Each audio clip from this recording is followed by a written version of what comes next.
All right, let's see if we're back now. Testing 1 2, testing 1 2. Can you hear me out there?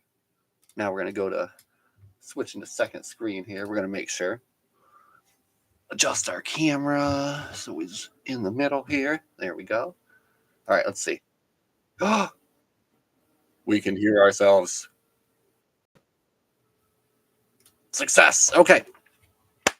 Welcome on in. This is the very first ever talk about Trek Sunday night live stream, simply because I don't know, I felt like doing it this way instead of recording and posting. Now I can record and post at the same time. It's like it's a time save. Anyway, tonight is basically just going to be fun. We're going to be looking through the recent haul, the Star Trek haul that came into my hands. My birthday was last Thursday. My friend and I went to a Comic-Con on Saturday, found some surprise places after that, and then there was a flea market today, which surprisingly, I turned up a few pretty good finds in there. So we're going to look at some toys and we're going to open some stuff and we're going to have some fun. And I was debating which order in which to do all these in. And I think we'll just go in like the order they were received, right? And then we can talk about the things, but it actually gets us to the best things first here. So for my birthday, I did receive, first off, this very nice Lieutenant Commander Geordi LaForge from the 7th season in movie uniform. As you can see, love these old tags too. This was Kmart for $4.99 back in the day. This is basically I am down to just needing 3 to complete the entire like TNG 4 waves of Playmates. This is one of them. And again, very, very nice case. Real nice. Just a tiny corner bend right there. But other than that, it is looking sharp. So he will very soon be joining everybody else up on the wall back there. Next, look at this. This one's even better. Sent in this nice plastic here. But this is our Dr. Beverly Crusher in Starfleet duty uniform.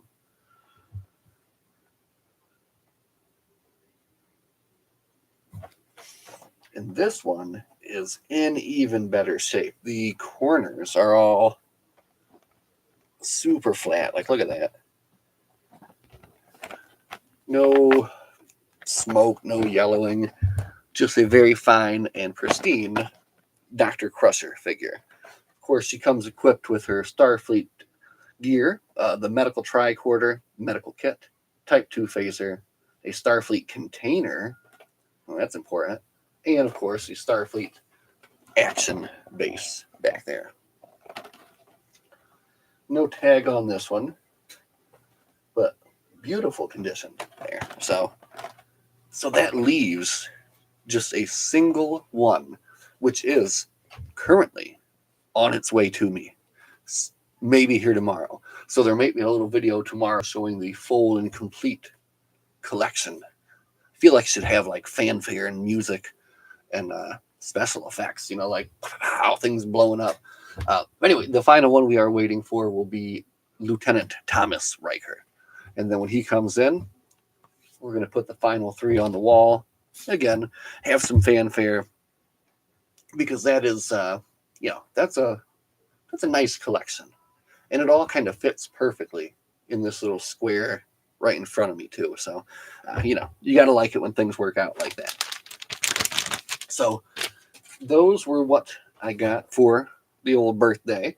And again, one more on the way. And then, like I said, we went to a Comic-Con, a fantastic con in Toledo, and it was good. It was good. I went with one of my very good friends who gifted me this on my birthday, actually. So we'll show that next. This is the VHS of part 2 of the Best of Both Worlds. And this is a the Paramount one where it's got like all the single episodes. And I don't have many of these. I think I just have like one other episode from this series of tapes. But it's nice to look at. I love looking at the old tapes, right? Got this beautiful shot here, and Locutus down there, and on the back we've got Shelby, and of course them trying to bring Locutus out of it. So that's awesome. We'll be popping that in sometime to watch. So my friend and I, like I said, we went to the Toledo Fantasticon, and when we were there, we when you ever go to a con, like basically you do one circuit where you're not buying anything. You just walk around and you have a look around. And unfortunately for me, it was pretty disappointing. Not a lot of Star Trek stuff there, but there were some Star Trek fans there. And one fan group in particular, I have their literature here, the Klingon Assault Group.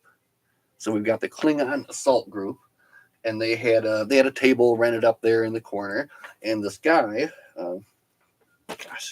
does not say his name on here, but basically he's like the one guy that runs the Klingon Assault Group for Toledo, right?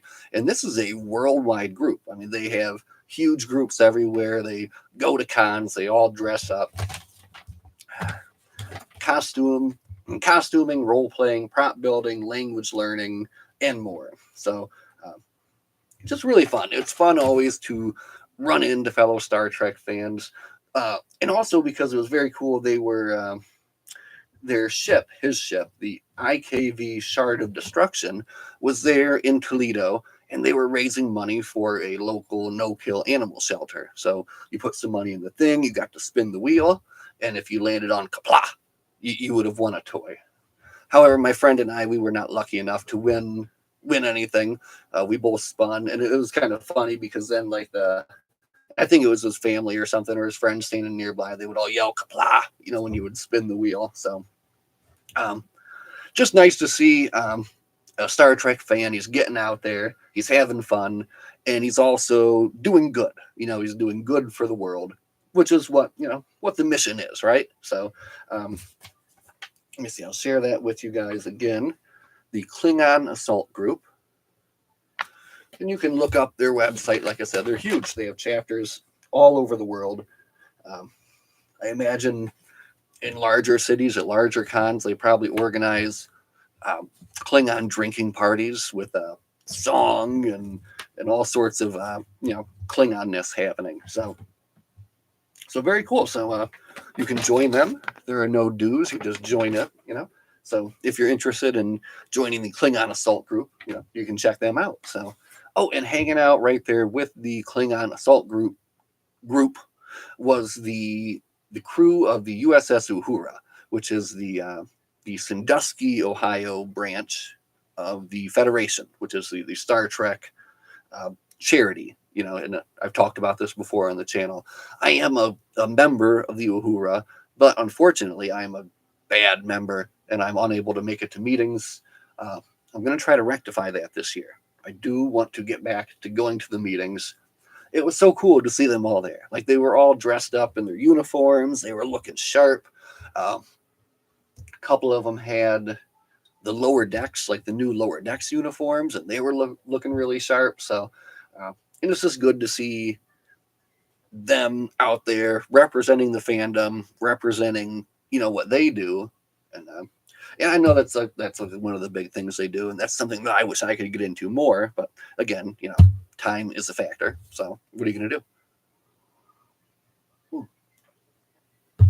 So anyway, we're there at the con, and we make our first lap around. Unfortunately, no Trek guests. There was quite a few people there from the Clerks franchise, and the guy Michael Biehn, who played Kyle Reese, and also that guy in Alien Hicks, I think Hicks, right? Anyway, he was there, and he was like the big draw. Everybody was there to see that guy. He had a line going like around the building. The one thing I'll say, man, it's too squeezy in cons anymore, and maybe that's how it's always been in cons, right? But maybe I'm just now I don't like the squeeziness. It's too much. They're like they needed wider rows. They should have taken like the stars and the guests and moved them into like another section, right? And just widened everything up a little bit because you feel like you're walking like this, and it's not fun. And it wasn't conducive to me wanting to stay there for very long, right? So like after a couple lamps around, my friend and I were both feeling like, let's just get what we want to get and then move on to some place that's like a little bit less crowded than this. So that's what we ended up doing. Now, did I find any Star Trek stuff at the con other than the Klingon Assault Group? I did. But first, I'm going to move some of this stuff here. That's for later. Put that down there. All right.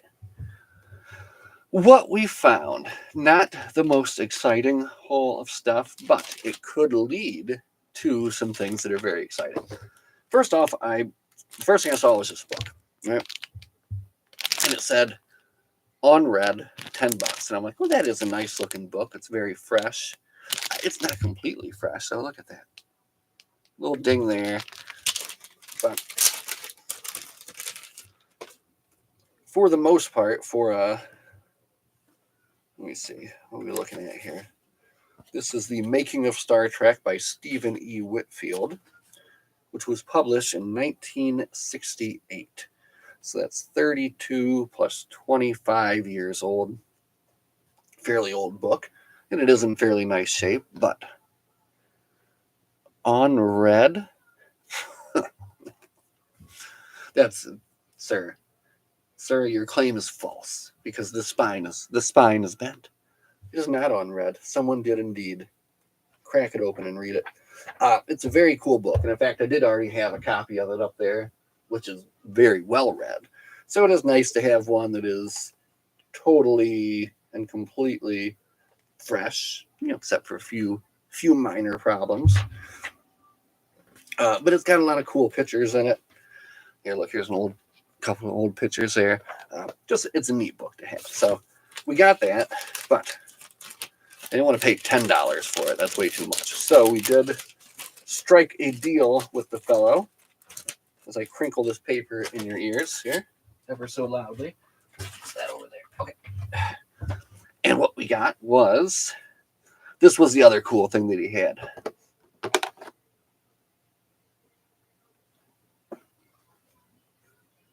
This is Star Trek, the role-playing game, 2nd edition. Let me see if I can. All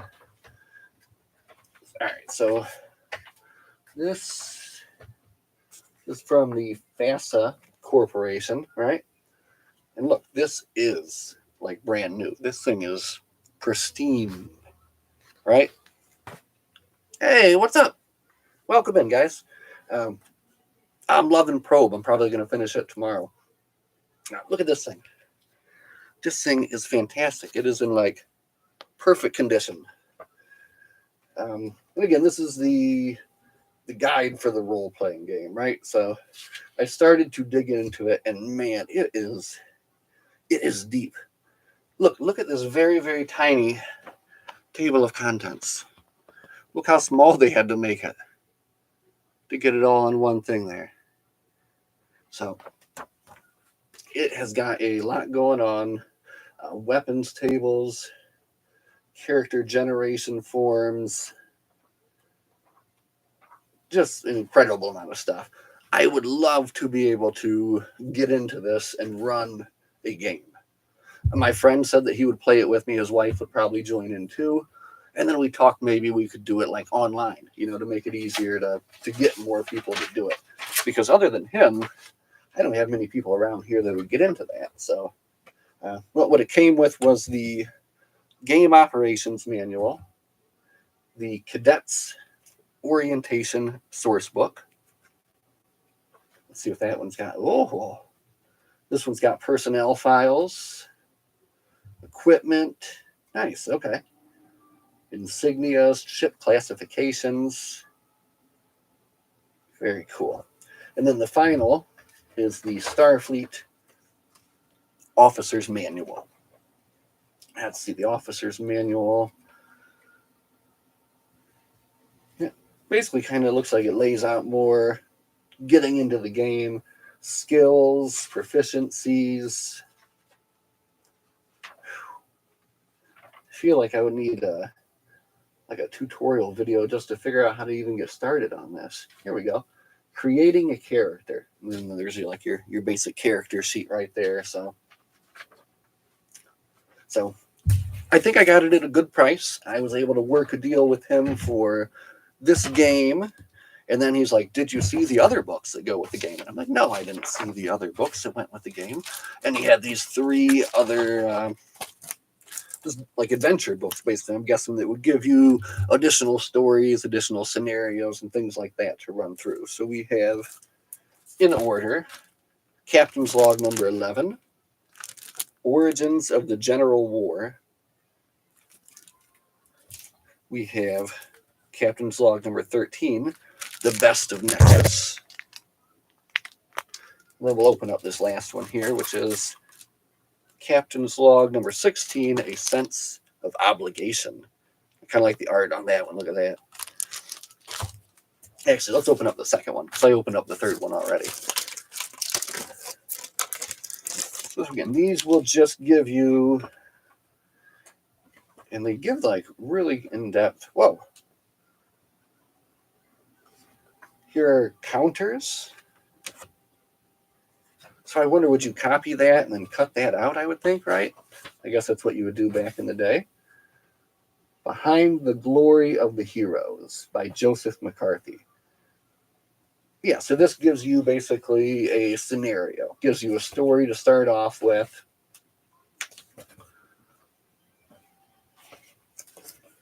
Oh, okay, I see. This is basically like a magazine that was put out like monthly for the people that played this game, right? And it would give you decisions of the Starfleet Universe Board of Proposals. The Proposals Board did not formally exist during the Nexus years, but many proposals were noted in other Nexus departments and have been assembled here. Tholian tugs. They don't need a tug. No Tholian tugs. They don't need a tug.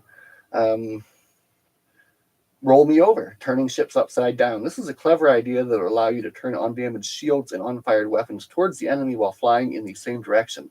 But that would tend to make the scenarios last longer and would complicate the rules for little gain. So this is cool. This magazine or publication that they would put out would go through and like modify the rules of the game as people were playing it. Kind of now that I know that and I've read a little bit more, this is even more intriguing. But you don't want to watch me flip through a book, so we're going to put that back in there for now. The main thing is I just wanted to show everyone that maybe someday we'll be doing some Star Trek role-playing here on the channel. Again, it would take some time to set up, but yeah, we did it once before. I did not like this old one, but we did let's see if I see it up there. But anyway, it was the newer Star Trek Adventures. I think it's by like Modifus or something.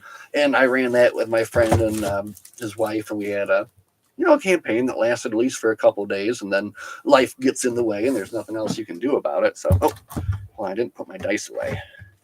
Came with these 2 cool dice. Look at this, orange and purple.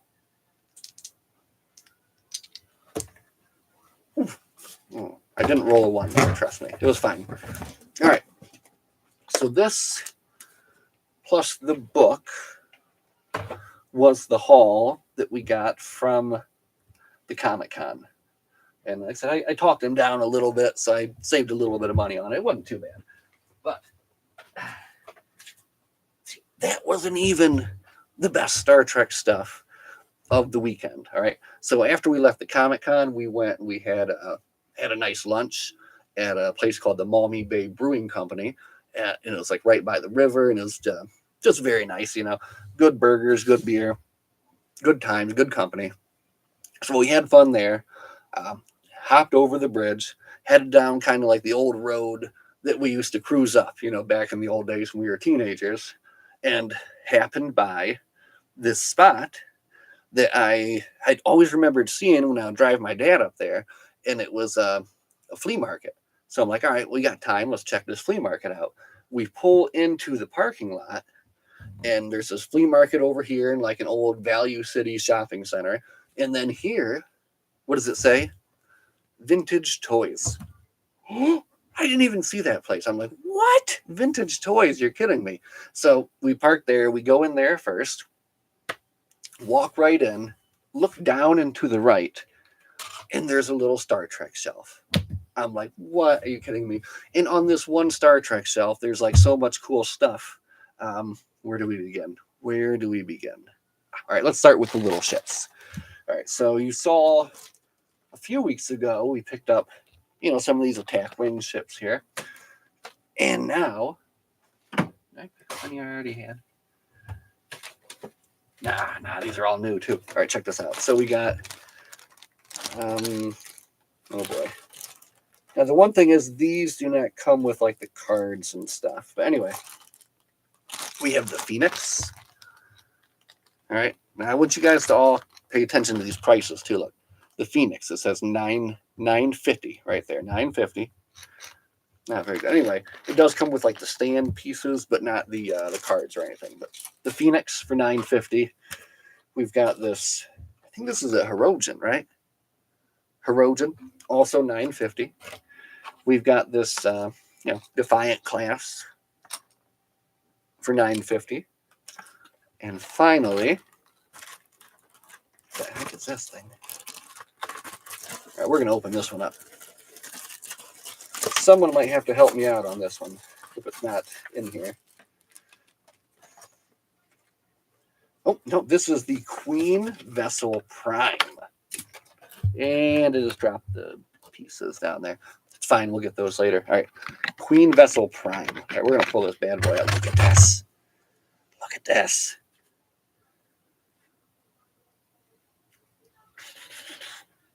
Resistance is futile. This is cool. I didn't even take this out until just now. Like, I literally just now knowing looking and admiring how cool this is, right? Very awesome. Again, $950. So you'd say $950 times 4, you got $38 right there. $38. Whoa, $38 on 4 ships. Josh, that's a lot. What are you doing? Why are you spending so much money on Star Trek stuff? You're crazy. I wasn't done there though. Look, there's a mug. Says $15 for this mug. Look at this mug. I got a lot of Star Trek mugs, but I don't have this mug. Classic Kirk and Spock, right? What? Didn't even know the bottom of the bottom. To boldly go where no man has gone before. Anyway, mug, cool box, $15. So that puts us at 38, 48, $53. Gosh, how could you spend so much, you're saying? Look at this Mr. Worf. I have got a fine collection of Mr. Worfs over here. Don't have this one, though. I'll have to look up his origins, where he actually comes from. You can figure those things out fairly easily enough. But Mr. Worf here was $16.75. That's 63, 69, 75. Okay. By the numbers, 69.75. That seems crazy. Final thing, maybe one of my favorite finds, Mr. Spock bookmark with some of the string still attached. $1.75. So that brings us to a grand total of $70, roundabout, right? The lady had a big sign in the window, 50% off of everything. So $70, that brings it down to $35. And I'm like, that's the total that I had in my head, and I was very satisfied with that. And then she said, that'll be $16.75. I handed her a 20, got my change, and I feel like she was just giving me like a wink, right? Just like, hey, come back to my store again. This is where we give the big deals, right? So $16.75 for Mr. Worf, Mr. Spock, 4 ships, and this fantastic mug. Like, come on, that was fantastic. That was better than anything that we ran into at the con whatsoever. Just just that, uh, just how nice she was. The store itself was cool too. There was like a ton of old, like creepy stuff, creepy Jack in the Boxes, and old, just a ton of very cool stuff. My friend and I had a great time looking through there. Spent a little too much time there. Almost ran out of time to get to the next place. Now the next place, there was not a lick of Star Trek stuff there. Nothing. But for my friend, he found like freaking Shangri La. All right. He gets big into like VHS tapes. And he found just basically maybe a stack of like 6 of those old school VHS drawers. You know, you maybe put like 20 tapes in there. And all of these tapes were blanks, but they were numbered, right? So it's like maybe they're blank. Maybe this is someone's, tape collection, right? So, so he starts loading all these up into a cart, and then the lady's like, "Do you want to see what we've got in the back?" And then he gets to the back, and like he's gone for like a long time, and she comes out and she's like, "Are you his friend? Can you come help him?" Here he comes. He's got like 4 of these things stacked up. Anyway, get to the end of the story. We loaded up my van with about 20 of those VHS storage containers, a huge amount of VHS tapes, and headed for home. And he got that stuff all at a fantastic deal as well. I think just for like all the storage containers, like what he paid was well worth it. And then he got this whole collection on top of that. And then we get back to his house, we start popping some of these tapes, and it's like, I don't know, there's something kind of cool about like seeing like what's going to be on the next one, what's going to be on the next one. And it was just an array. There was like Chuck Norris, there was Garfield, and then we got really excited. He found one in the back of a thing, Star Trek TNG season finale. What? So we popped that in, and of course, we've all seen it before, but we were excited because we hoped that the footage would contain like the bumpers, and like the before and after where they're like talking about it and like now back to Star Trek The Next Generation, all that stuff that's kind of local to that TV station, right? So that was awesome finding that, but unfortunately the dude had cut out most of the bumpers. So, but he has, gosh, I don't know, hundreds more tapes to go through. So I am hoping there's going to be some lost Star Trek media there, in those bumpers, in those old advertisements, because that is something that I always think is kind of cool. Just reminds me of being a kid again, and it's something that's not around anymore. It's something that's not going to happen anymore. So very cool. And that was Saturday. All right, that was Saturday. But the Star Trek goodness was not even over yet. We have a flea market that happens every month here in our town. Over the years, I think that I have depleted the local sources of Star Trek, right? Like, I bought up all the Star Trek that was around. It's all here now. And any of the local flea market people, I mean, unless they find a box up in the attic or something, they just don't have much anymore, right? But I got a little bit lucky today. So we went by, and it was the last building, and there was a guy that had, 5 or 6 Playmate figurines sitting on his desk or his table there, right? So the first one that I spotted that I was interested in getting is the very ridiculous, but very cool mutated Tom Paris, right? Now, I wanted this first off because I don't have enough of a Voyager presence, right? Here, let me see. Let me shimmy over this way. And there it is. That's the Voyager presence right there. And it's piddling. There needs to be more there to fill that out. I have 1, 2, 3, 4, 5, 6, 7 of like the easiest to find carded ones over there on the wall, and I'm going to leave them there. I don't want to mess with that. That's actually the only other. Now we're getting to another thing, but I would like to have the Voyager carded ones. That would be cool too, but that's even harder to find. But I have one of these guys on the wall down at the bottom, but I wanted one that we could open up. So that's what we're doing here today. Yes.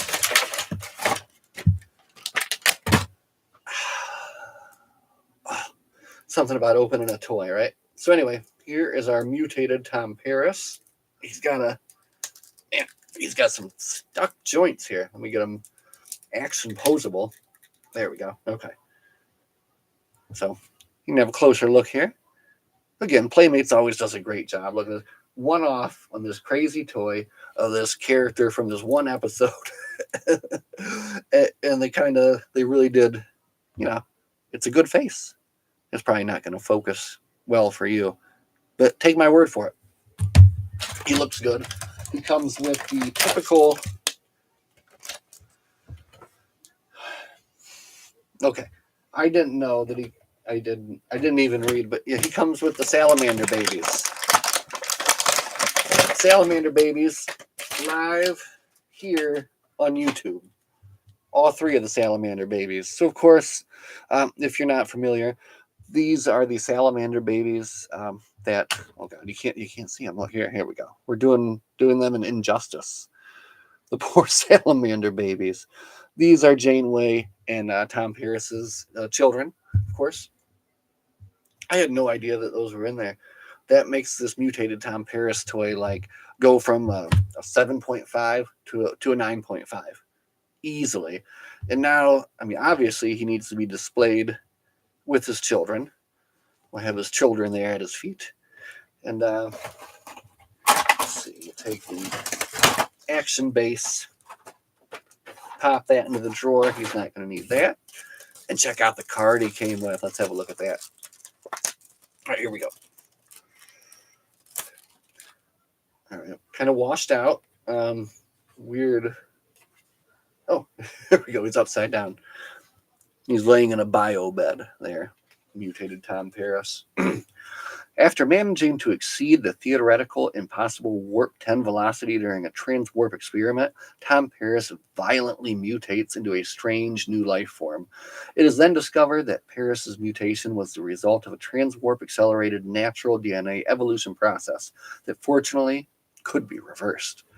Thank goodness. Otherwise, him and Janeway would have been living on that planet, making salamander babies for all the time. So anyway, we got that. We've got Tom Paris mutated. We've got his children, and they're going to make a fine addition to the Voyager shelf right there. We'll squeeze them in. But we're not done. We're not done. First off, we're going to start here. Look at this. Look at the action base that comes with this next toy.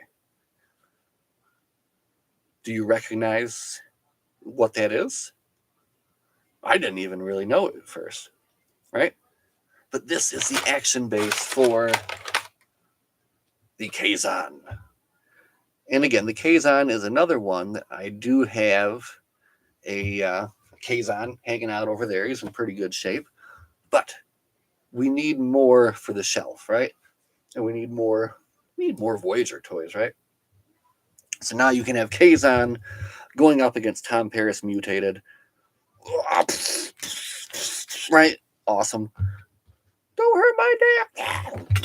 Anyway, the Kazon he comes equipped with. The Kazon did not come with a card. It was just a loose figure and a thing. I got it for like $4, and I was pretty happy with that again because I just don't have a Kazon to put up there.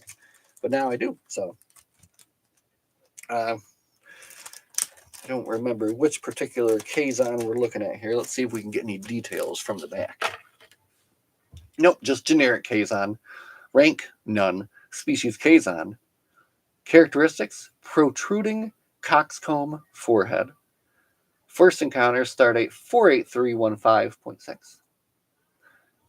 The Kazon, ladies and gentlemen. So we've got the Kazon. He came with his Kazon weaponry here. And I believe, I don't know, maybe we'll call that a Kazon hand grenade.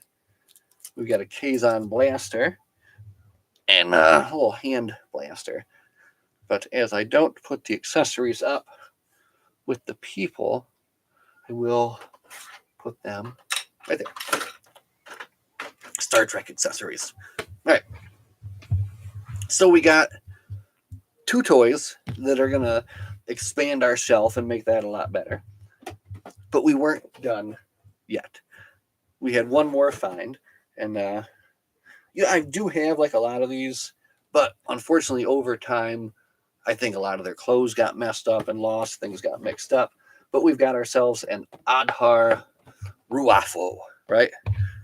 This is, of course, the main villain from Star Trek Insurrection, which it gets a lot of guff, but it is a fun movie. It is just a fun movie. I will always say that. It's like a feel good kind of movie, right? It's not too serious. No, it is kind of serious, but it's not too serious. There's a lot of jokes. There's a lot of silliness in it, but I mean, all in all, it's a fun movie. So this guy has no reason to stay in his box. One of the reasons these boxes are just like too big and unwieldy, So we are going to get him out. See if we can't get him out of here safely. And I don't know where he's going to go yet, because I don't really have a great spot for movie figures. Did he have nothing? How was that?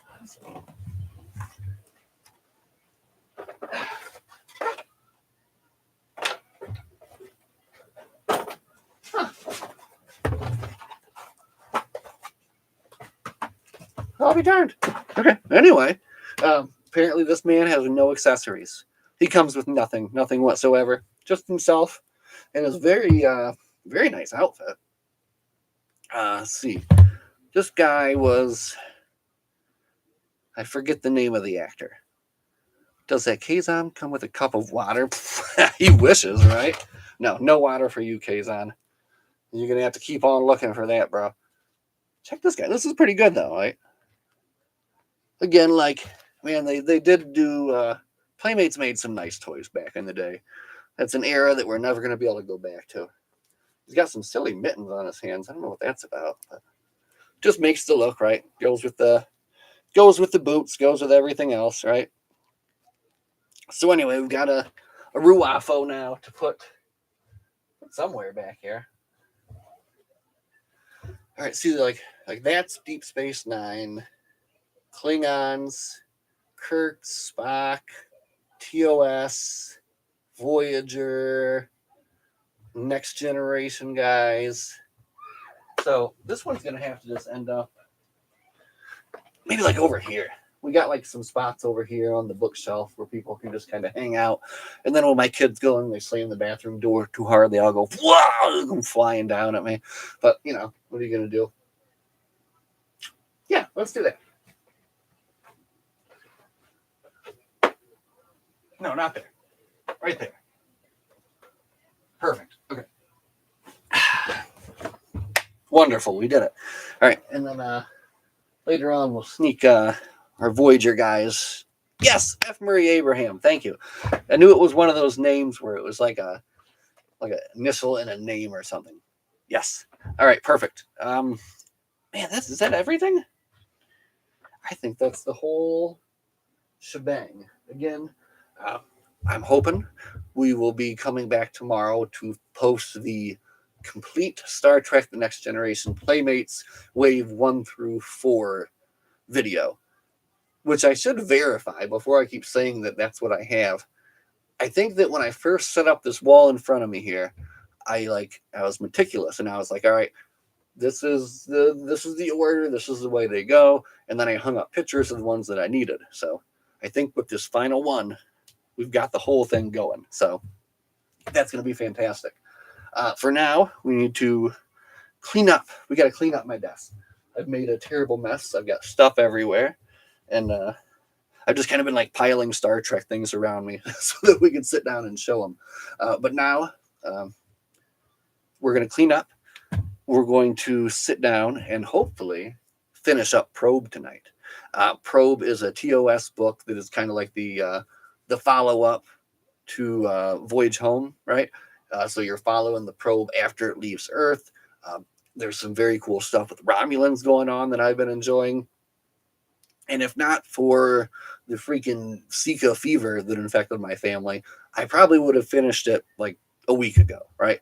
And I also would have had better notes. I've taken bad notes. But we're going to spend some time tonight reading it and hopefully some time tomorrow to finish it up, take some good notes, and sit down and have a good conversation. It'll be fun, right? So, this has been pretty fun too.